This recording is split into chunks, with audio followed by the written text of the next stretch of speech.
I don't think there's a grand conspiracy, right, to hide this stuff from us. I think, if you read my book, I trace the path of how we got this amnesia, or how culture completely forgot something that it knew not that long ago. I mean, one of the things that was really surprised me and shocked me was how obvious ARPANET was as a surveillance tool to people back then. So I mean, in 1969, all right, in 1969, this is the year that ARPANET went online.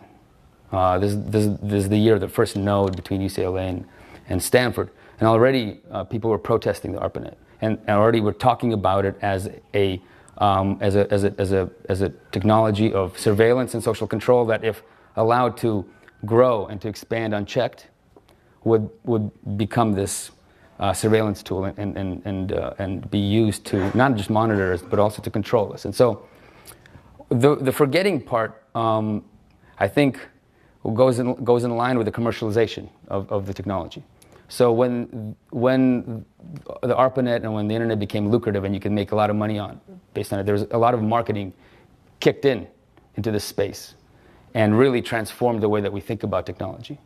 And the 1984 Apple ad was a prime example of that sort of cultural shift, and backed by a lot of money and by commercial interests. So I don't think there was like a Big Brother conspiracy to make us forget, But I think it's actually much more pernicious than that, because memory, you get when you look at history, you get a sense that memory tracks with power, and so people remember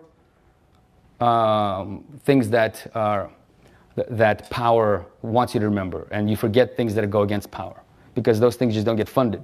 Those ideas aren't given space in society because things are funded. You have to make a living as a journalist, as an author, as all these things. And so, it's a very decentralized kind of process, but our memory tracks with power. And so the victors write history, and Silicon Valley is the victor.